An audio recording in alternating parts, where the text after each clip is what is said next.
Meet Maya Rodriguez, a composed, brilliant woman traveling alone through the bustling corridors of Miami International Airport. Surrounded by the frantic energy of delayed flights and anxious travelers, she maintains a careful balance between humility and quiet confidence. Dressed in a casual denim jacket and jeans, she looks like an ordinary traveler returning home from a business trip. But Maya is far from ordinary. She's an undercover special agent with the Federal Bureau of Investigation, returning from a high-stakes operation that just dismantled a major drug trafficking network. Her mission was a success. Her cover is intact. She's looking forward to a quiet debrief and maybe finally getting some sleep. Then she catches the attention of Officer Derek Sullivan, an overzealous airport cop with a chip on his shoulder and a pattern of harassment complaints buried in his personnel file. He sees Maya, a young Latina woman traveling alone, and decides she looks suspicious. What Officer Sullivan doesn't know is that he's about to make the biggest, most career-ending mistake of his life. Because the woman he's about to harass, intimidate, and threaten isn't just another traveler he can bully with impunity. She's a federal agent with the authority to arrest him. And she's got the evidence, the training, and the backup to do exactly that.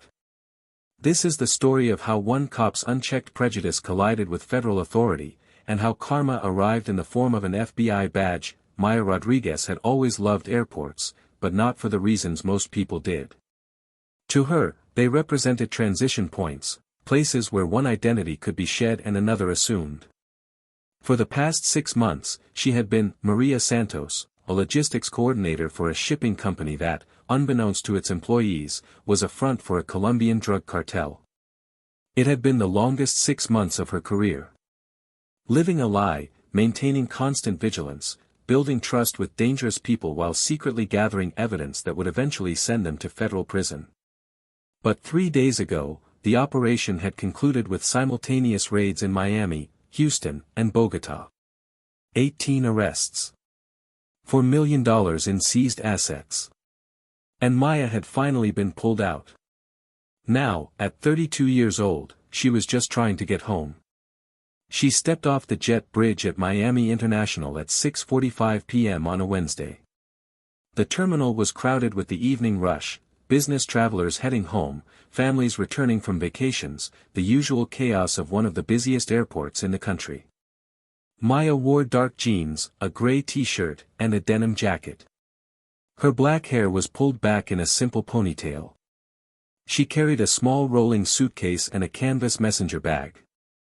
She looked tired because she was. But she also looked unremarkable, which was exactly the point. Even off mission, maintaining a low profile was second nature. Her phone buzzed with a text from her supervising agent, "Good work. Debrief tomorrow at 10. Take the evening. You earned it." Maya allowed herself a small smile. She typed back a quick acknowledgement and pocketed the phone. All she wanted was to get through the terminal, grab an Uber, and collapse on her couch with takeout and mindless television. She was passing through the main concourse when she felt it, that prickling awareness that someone was watching her. Maya's training kicked in automatically. She didn't turn around. Instead, she casually glanced at the reflective surface of a nearby storefront window. Behind her, maybe 20 feet back, was a uniformed airport police officer. He was staring directly at her, his expression a mixture of suspicion and something uglier. Maya's stomach tightened. She'd dealt with enough cops in her career to recognize the type. This one had that look, the rigid posture, the hard eyes, the barely concealed hostility that came from someone who viewed certain people as problems to be solved rather than citizens to be protected. She kept walking, her pace steady and unhurried. Maybe he was just bored, scanning the crowd. Maybe it was nothing. But the prickling sensation didn't go away. Officer Derek Sullivan had been with the Miami-Dade Aviation Department for 12 years, and he hated almost every minute of it. He'd joined the force expecting to be a real cop, not a glorified security guard stuck in a terminal checking IDs and dealing with lost luggage complaints. He'd been passed over for promotion 3 times. His personnel file contained 7 formal complaints, 2 for excessive force, 3 for racial profiling, and 2 for unprofessional conduct. All had been dismissed or resulted in nothing more than a written reprimand and mandatory sensitivity training that Sullivan had sat through with barely concealed contempt. To Sullivan, the problem wasn't him. The problem was everyone else. The entitled travelers who thought they owned the place. The activists who cried racism every time a cop did his job. The bureaucrats who tied his hands with their policies and procedures. And lately, he'd been especially irritable. His divorce had just been finalized. His ex-wife had gotten the house. He was living in a cramped apartment and paying child support he could barely afford. The world, as far as Derek Sullivan was concerned, owed him something. And if he couldn't get respect at home or in his career, he'd damn well demand it from the people who passed through his terminal. When he spotted Maya Rodriguez walking through the concourse, something about her immediately set off his internal alarms. Young. Latina. Traveling alone. Too calm, too collected. In Sullivan's experience, people who looked that comfortable were either frequent flyers with money or people with something to hide. And Maya didn't look like she had money. Sullivan fell into step about 20 feet behind her, watching. She moved with purpose but not urgency. She didn't check her phone constantly like most travelers. She didn't seem nervous or distracted. That, to Sullivan, was suspicious. He quickened his pace, closing the distance. "Excuse me, ma'am," he called out, his voice sharp and authoritative. Maya stopped and turned. Her face was neutral, polite but guarded. "Yes, officer." Sullivan approached, his hand resting casually on his belt near his radio. Up close, he could see she was younger than he'd initially thought, maybe early 30s. Pretty, in a way that made him uncomfortable. Women like her usually looked at him with disdain. "I need to see some identification," Sullivan said. Maya's expression didn't change. "May I ask why?" Sullivan's jaw tightened. He hated that question. "Random security check." "ID, please." Maya hesitated for just a fraction of a second, long enough for Sullivan to notice. Then she reached into her messenger bag and pulled out a wallet. She handed him a Florida driver's license. Sullivan studied it. Maya Elena Rodriguez. Age 32. Address in Coral Gables. The photo matched. Everything looked legitimate. But that didn't satisfy him. "Where are you coming from?" he asked. "Houston," Maya replied calmly. "Business or pleasure?" "Business." "What kind of business?" Maya's eyes narrowed slightly. "I'm a consultant." "Is there a specific reason for these questions, officer?" Sullivan handed back the ID, but he didn't step aside. "Just doing my job, ma'am." "You traveling alone?" "Yes." "Seems unusual." "Young woman, traveling alone for business. What kind of consulting?" Maya's patience was wearing thin, but she kept her voice level. "Risk assessment and compliance." "Look, officer, I've had a long day. If there's no issue, I'd like to continue on my way." Sullivan crossed his arms.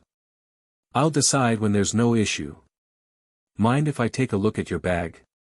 That was the line. Maya knew the law. Without probable cause or consent, Sullivan had no right to search her belongings. And she sure as hell wasn't giving consent. "Actually, I do mind," Maya said. "I've shown you my ID. I've answered your questions.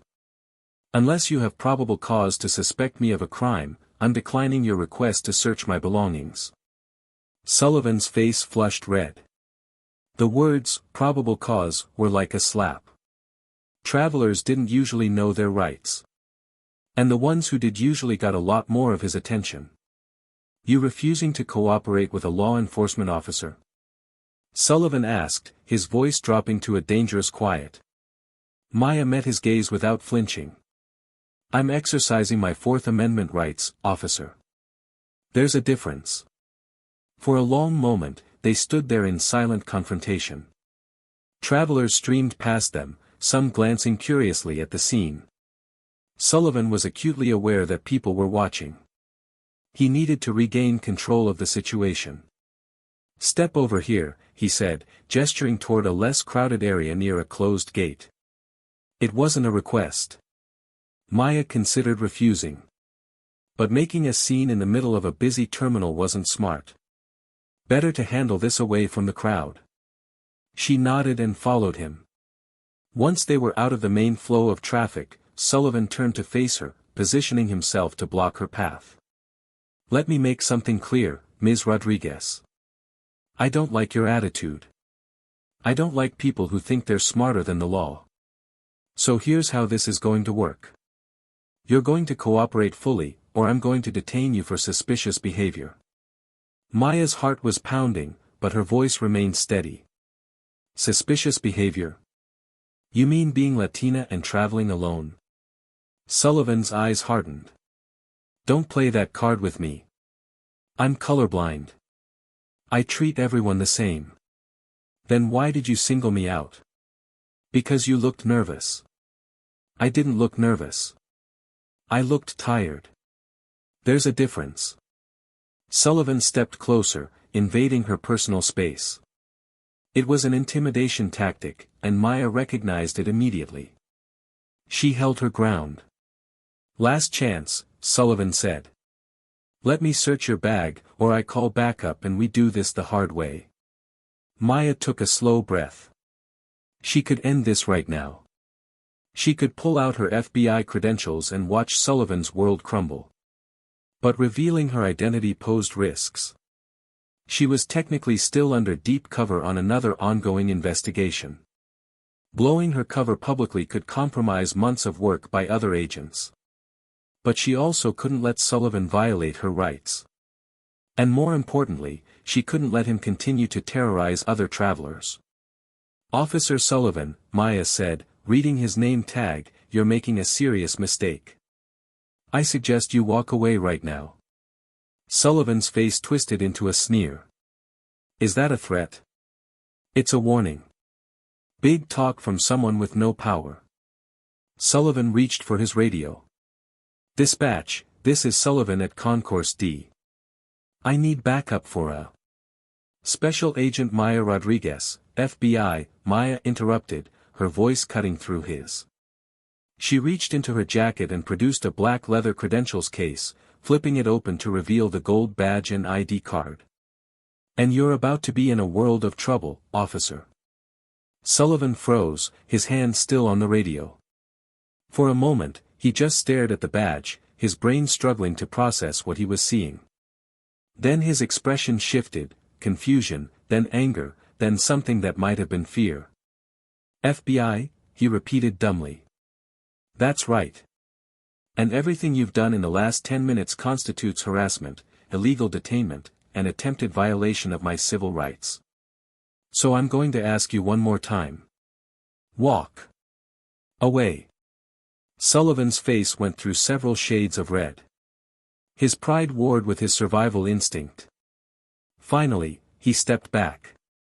"This isn't over," he muttered. "Actually," Maya said coldly, "it is." Sullivan turned and walked away, his posture stiff with humiliation and rage.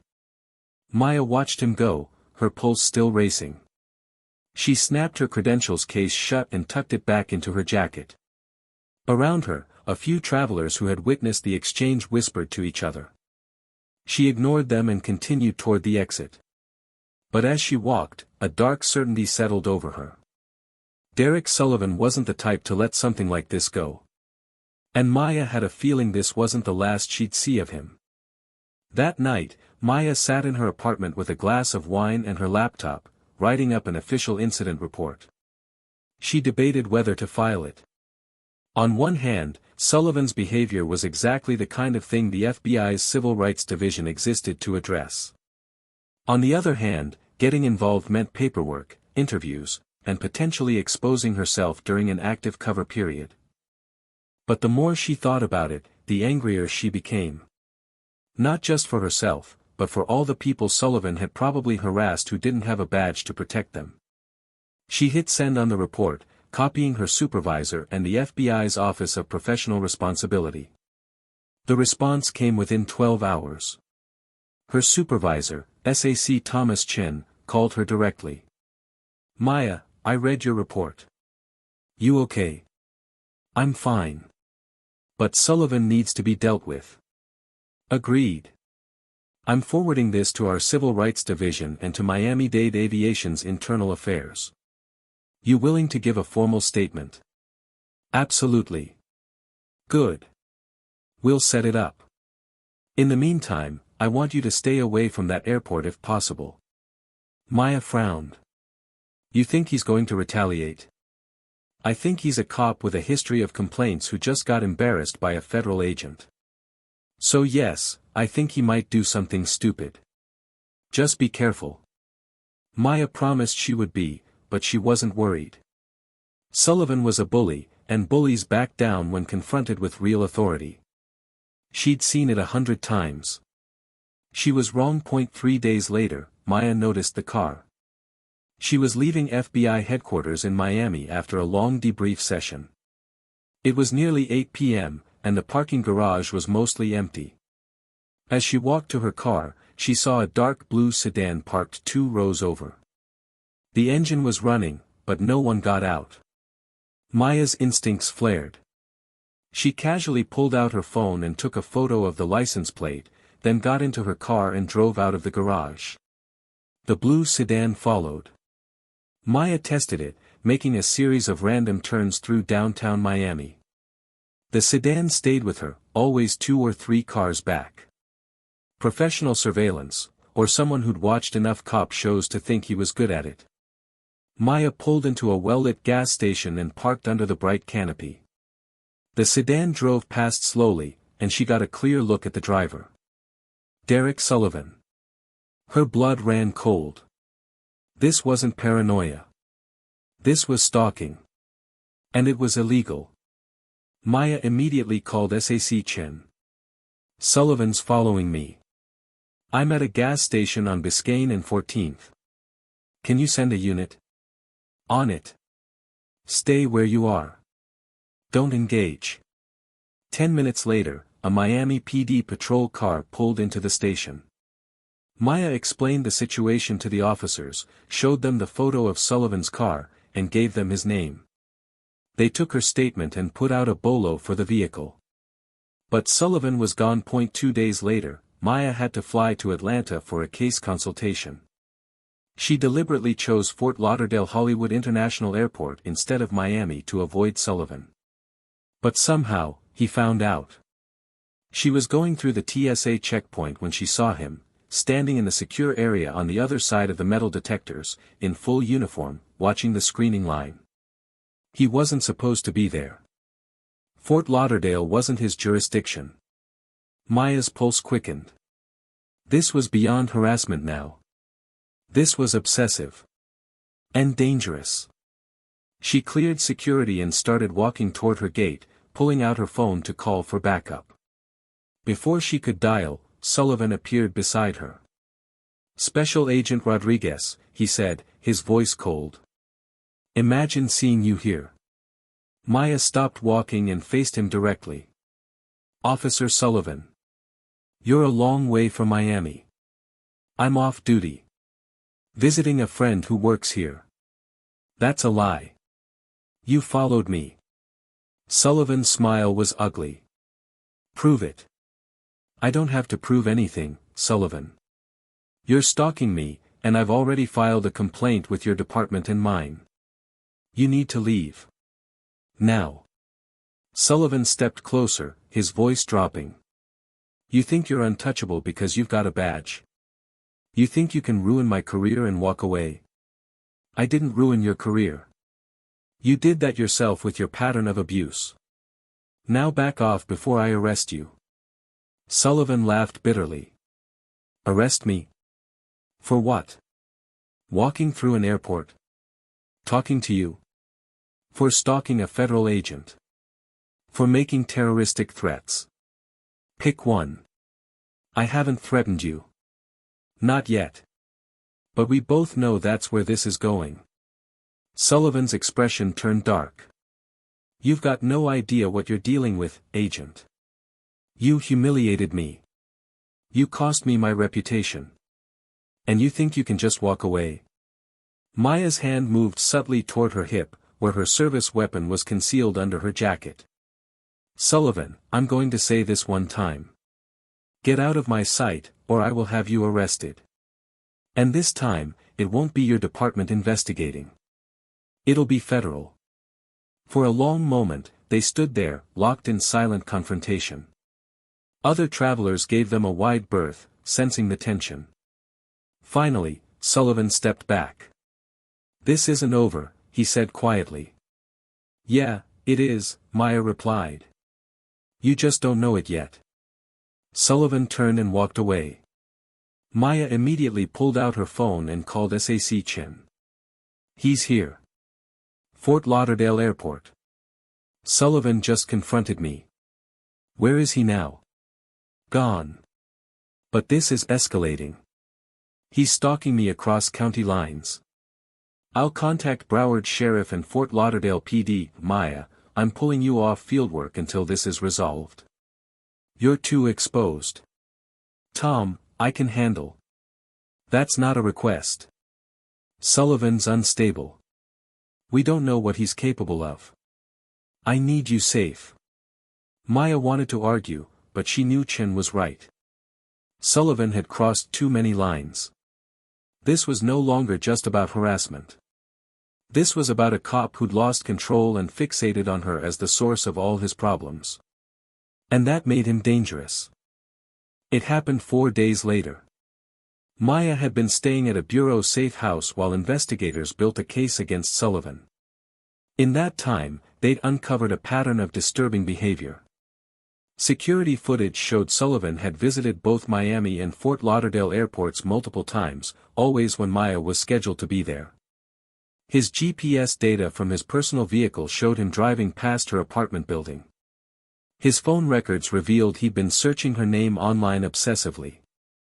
The Miami-Dade state attorney authorized an arrest warrant for stalking and harassment.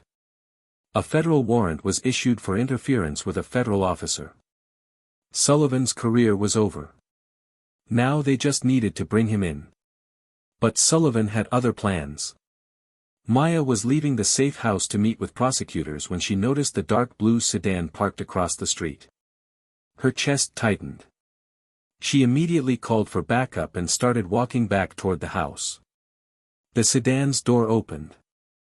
Sullivan got out. He wasn't in uniform. He was wearing jeans and a t-shirt.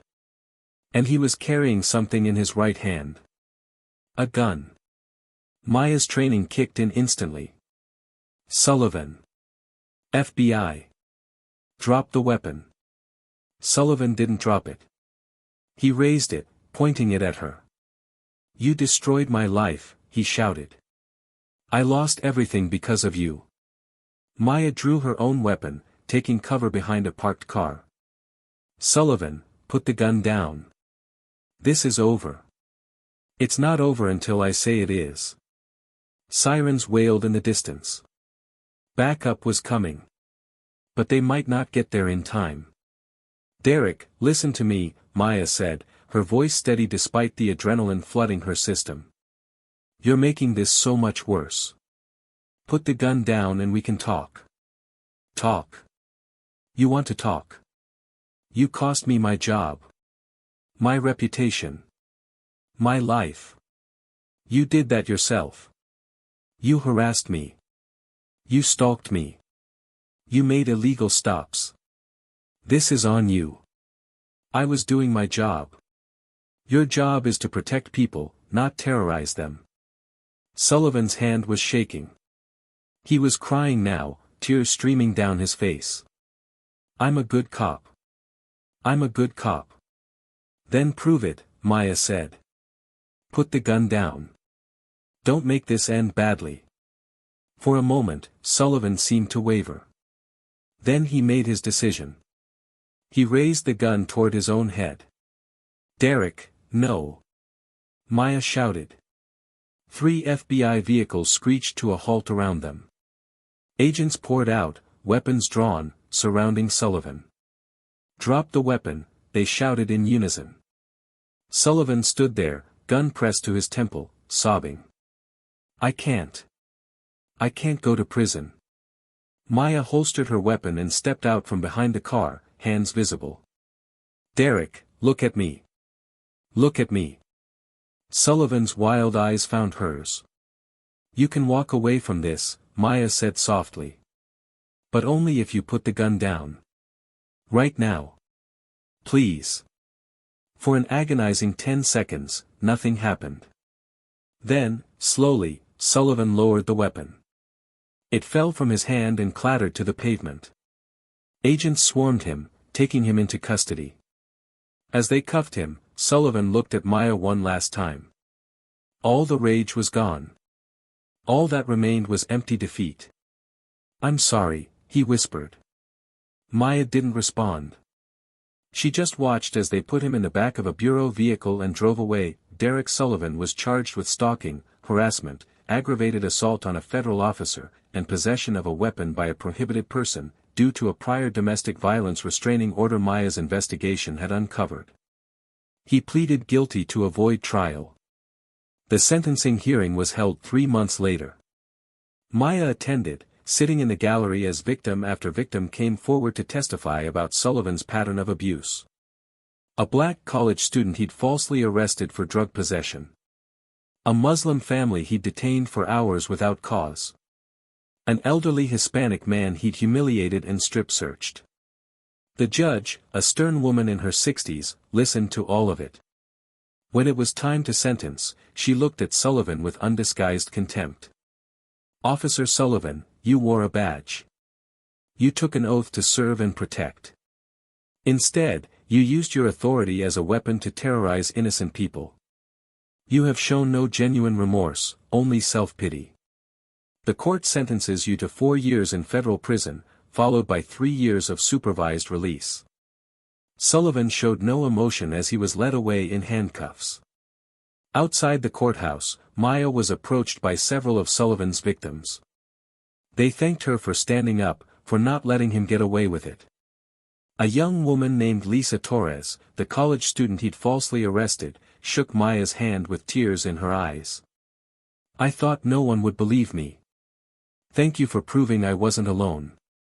Maya squeezed her hand. "You were never alone. And you deserved better." The change. In the months that followed, Maya's case against Sullivan became a catalyst for reform.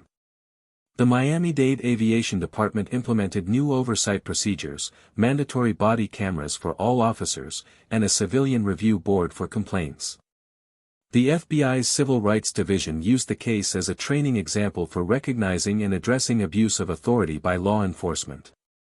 And Maya? She went back to work, back to the cases that mattered. But she carried with her a renewed sense of purpose. Justice wasn't just about catching criminals. It was about holding everyone accountable, even, especially, those who wore a badge, and there you have it. The harrowing tale of one cop's abuse of power, shattered by a federal agent who refused to be silenced. Maya's courage reminds us that true justice requires accountability at every level. When those who are supposed to protect us become the threat, it takes extraordinary people to stand up and demand better.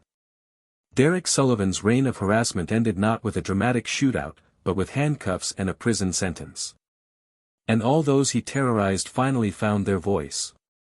If this story moved you, please like this video, share it with friends, and subscribe to our channel. Your support helps us shine a light on injustice and the extraordinary people who fight it. Thank you for watching. Stay informed, stay vigilant, and remember, no one is above the law.